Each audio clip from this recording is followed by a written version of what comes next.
Hi everybody, Liam from Running Remote, and in today's episode, I'm going to talk about something that really sucks, but you have to do inside of your business, which is how to fire someone when you work remotely. I'm going to talk about the 5 steps that you need to know before firing a remote employee. Number 1, whenever you fire a remote employee, you need to understand that it is your fault. You, as the direct report, the manager, are generally the one at fault for that person losing their job, regardless of whether or not they were the right fit or whether they were performing to the level that you wanted them to perform. That was your fault. You either hired someone that wasn't properly qualified from the very beginning, or you have not been able to manage that person effectively so that they're not meeting their core KPIs, their compass metrics, for their particular job. So you need to be able to understand that it is your fault. It is not something that is enjoyable or you should become comfortable with, because you should generally be measured as a manager as to how many people are inside of your company that you've been able to successfully onboard and make successful and have them produce a positive ROI inside of the business. If you're not doing that, if people don't like to work for you. Do I need to be liked? Absolutely not. Or you are not getting those people to be able to execute on their particular job inside of a business, that's your fault. That's not necessarily their fault. I mean, in part it's their fault, but you should be taking the majority of the blame because you were the manager that was directly managing that employee. Second, before you actually end up letting that person go, you need to have what's called a PIP, a performance improvement plan. When someone isn't currently hitting their numbers that you think that they could hit, or not hitting their KPIs or their compass metric, whatever, however you define it, you need to set a performance improvement plan saying, here's where you're currently at, here's where I want you to go, and here are the steps that I think that we can take to be able to get you up to that point.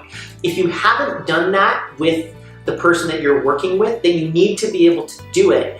You can't just go directly to terminating somebody without giving them a chance to be able to right their ways and make sure that they're being successful inside of the business. So really important to be able to deploy a performance improvement plan before you go directly to terminating somebody.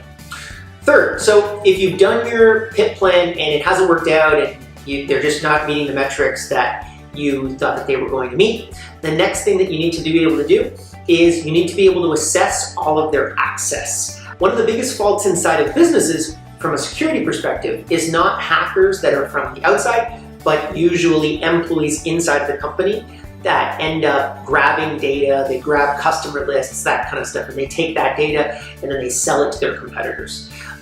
We've never had that personally happen to us, but we have procedures in place to be able to make sure that that doesn't happen. And particularly inside of remote businesses, it's absolutely critical because you don't know the mindset of that particular person. Maybe you don't know them as intimately as you would like, and you need to be able to make sure that everything is all properly set up and secure before you end up letting that person go. So what you need to do is assess all of their access. If you're doing anything like SOC 2 compliance or HIPAA compliance, you actually already need to know all of this information. So what do they have access to? What are their logins? We use a tool called 1Password, so people aren't actually issued passwords inside of our company. They're given access to 1Password, which I think is like $1 per user per month or something like that. And then we put all of the passwords inside of that app. And then there's a master password for them to get access to 1Password. So what that allows you to do is no one actually has the real passwords to any of the apps or the databases that we use inside of the business. Instead, they get these little keys that they put in, and then 1Password puts in the password on their behalf right in their browser, so that all you have to do is pull access to 1Password, and then they don't have access to anything inside of your technology stack. So that's the way that we operate. Definitely a useful tool to use, particularly if you've got a lot of people inside of your company. So I would suggest that you use that if you are not using it at this point. But hey, you know, it's up to you. If you want your entire company to come to a driving halt and for one of your disgruntled employees to be able to pull your customer list and sell it to your competitors, that's on you. I'm not going to judge you. So you've given them the PIP, they haven't succeeded at the PIP, you assessed all of their access, you know what access they have access to and what they don't have access to. Next step is to be able to do a meeting, particularly with someone from HR. You go in and you do a meeting and you say, and remember, if you're already on a PIP, you'd be analyzing them quarterly. Just Google performance improvement plan, you'll be able to find out what a performance improvement plan is all about.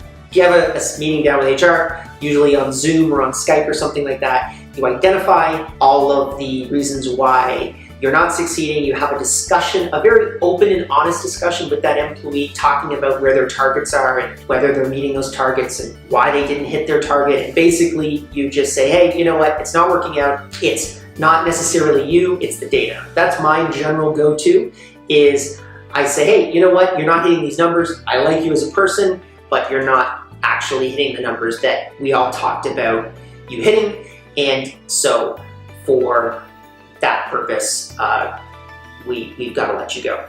And that's a difficult conversation to have. It's always a difficult conversation to have, but it's one that you need to be able to have, and you need to be able to make sure that that happens very quickly and easily, and you have someone from HR there, just a backup there to be able to make sure that if that employee has any questions, they can answer them not only from their direct report, i.e. you, the manager, but then also HR can talk about that as well. And during that meeting, one of the things that you should be doing is you should be pulling their access from 1Password, in our case, or from all of their different access points. So changing the passwords to all these logins is usually what we would do before we ended up getting 1Password, but totally up to you as to what you want to do. The fifth thing that you need to know and or do is make sure that those people have a soft place to land. So what does that mean? That means giving them a letter of recommendation if they deserve it. And generally they do, because they either came down to they weren't the right candidate from the initial hiring, in which case your recruiter and HR department is in trouble, or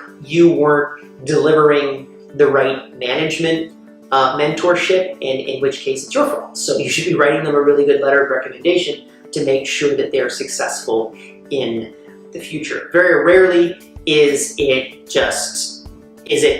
a third possible category of failure, in my experience. The next thing that you should be doing is making sure that they've got a safe spot to fall economically. So give them, usually we have a standard 1-month package that we end up giving to people that have been working with us for longer than 6 months. And that's a great package for them to be able to get access to. If they've been working with us for longer, we usually end up giving them a 3-month package. And they can either work for us during those 3 months, or they can take that package directly and just look for another job. And a lot of the times people end up kind of taking a hybrid of both. They'll end up working with us for a couple weeks, we'll tie up all the loose ends, and then after that, they'll end up going off on their own way, and they've got a couple months under their belt to be able to find another position. Another thing, kind of an honorable mention on this list, is you should really try to make sure that that person gets a position somewhere else, so that that person is happy with the situation, because it's always difficult to be able to go through this process to let somebody go. And I know for me, it's always a very difficult process. You need to make sure that that person you're supporting them even though they're no longer working for you, because employees will say one thing directly to your face and a completely separate thing behind your back. So you need to be able to make sure that what they're saying about your company and you as a manager when you're not around is good. And one of those crucial things that you can do is make sure that the people that you've let go end up being successful, and you end up helping them in getting another position somewhere else, because that will generally make you much happier, make them much happier, and will make your company appear much better to new candidates that are going to be coming in to work with you in the future. So, thank you very much for checking out this video. If you have any other tips or questions about how to let go of somebody that is working inside of your remote business, or if there's any other special tips that I might have left out, please put them in the comments down below of this video. And if you really liked this video, please give it a thumbs up. It helps us out a lot. And if you really, really like this video, subscribe to this YouTube channel. We talk about building and scaling remote teams, which if you're watching this video, you're probably pretty interested in. So with that said, I will see you in the next video.